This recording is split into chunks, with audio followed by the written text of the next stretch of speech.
Hello friends, இன்றைக்கி நம்ம சேனலில் ஒரு ஸ்வீட் ரெசிபி தான் நம்ம இன்றைக்கி பார்க்க போகிறோம். நம்ம இன்றைக்கி பால் கொழுக்கட்டை எப்படி செய்யலான்னு பார்க்கலாம். நீங்கள் முதல்ல நம்ம சேனல் ஃபஸ்ட் டைம் பார்க்குறீங்கன்னா முதல்ல சப்ஸ்கிரைப் பண்ணி சப்போர்ட் பண்ணுங்கள் ஃப்ரெண்ட்ஸ். வாங்க இதை எப்படி செய்யலான்னு பார்க்கலாம்.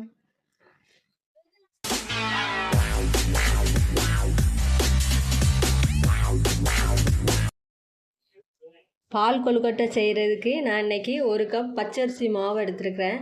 இதை நம்ம ஒரு பவுலில் மாற்றிக்கலாம்.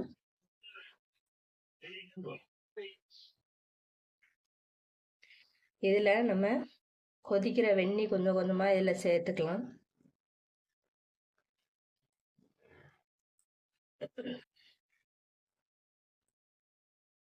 நல்லா கிளறி கொடுத்துக்கிடுவோம்.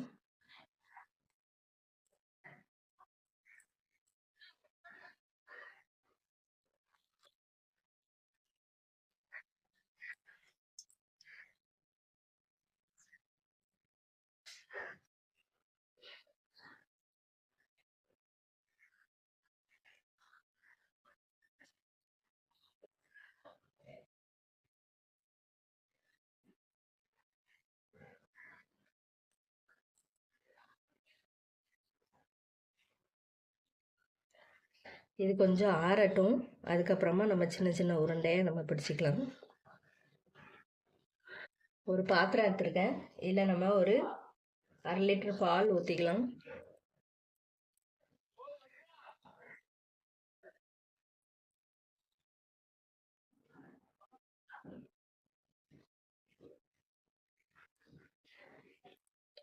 இதில் கொஞ்சம் தண்ணி ஆட் பண்ணிக்கலாம்.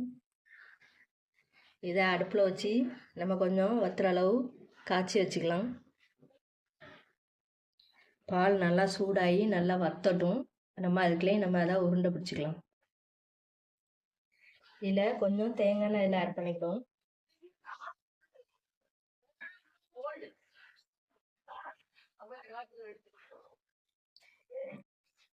இதை நல்லா மிக்ஸ் பண்ணி விட்டுக்கலாம்.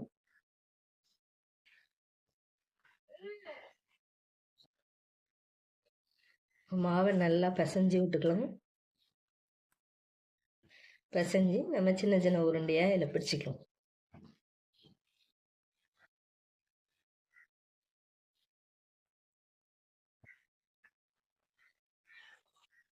நம்ம கொஞ்சோண்டு தேங்காய் எண்ணெய் ஊற்றிருக்கு, கொஞ்சம் நல்லா ஃப்ளேவர் நல்லா இருக்கும்.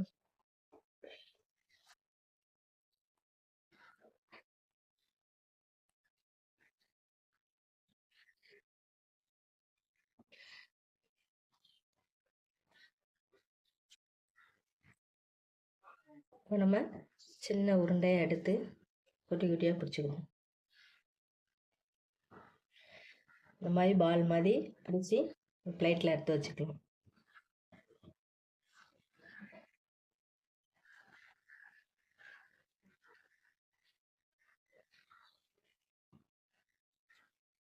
உங்களுக்கு என்னென்ன ஷேப்பில் வேணுமோ அந்த மாதிரி ஷேப்பில் பண்ணிக்கலாம்.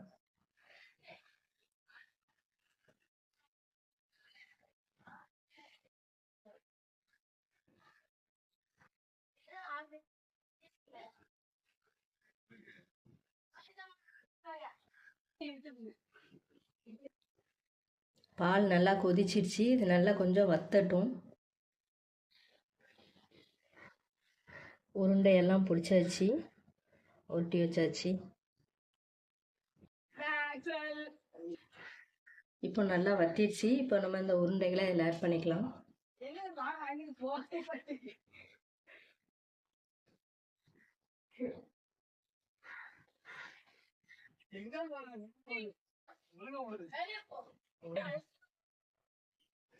இது எல்லாத்தையும் ஆட் பண்ணியாச்சு. கொஞ்சம் கழிச்சு நம்ம கிளறி விடுவோம். இது நல்லா கிளறி கொடுத்துக்கலாம். இந்த உருண்டை நல்லா வேகட்டும். அரைமுறி தேங்காய் எடுத்துருக்கேன். இதில் நம்ம தேங்காய் பால் கட்டியே எடுத்துக்கலாம். இப்போ நம்ம இதில் சர்க்கரை ஆட் பண்ணிக்கலாம்.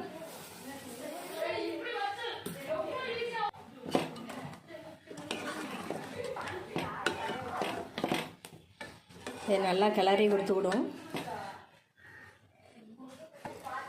இதில் நான் 1 கப்பு கெட்டியான தேங்காய் பால் ஆட் பண்ணிக்கிறேன்.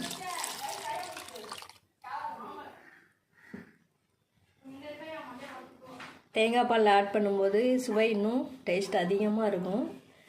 மாவு கரைச்சி நம்ம இதில் ஊற்ற போகிறது கிடையாது. இதில் 2 ஏலக்காய் இதில் ஆட் பண்ணிக்கலாம்.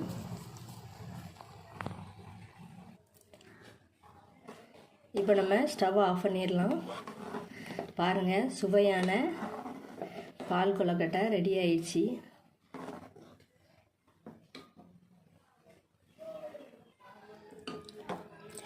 நீங்களும் இதே மாதிரி நான் சொன்ன மெத்தடில் நீங்கள் பண்ணிங்கன்னா அந்த பால் கொழுக்கட்டை வந்து டேஸ்ட் ரொம்ப அருமையாக இருக்கும். இந்த ரெசிபி உங்களுக்கு பிடிச்சிருந்துச்சுன்னா லைக் பண்ணுங்கள், கமெண்ட் பண்ணுங்கள், இந்த வீடியோ உங்களுக்கு ஷேர் பண்ணுங்கள், மறக்காமல் சப்ஸ்கிரைப் பண்ணிடுங்க.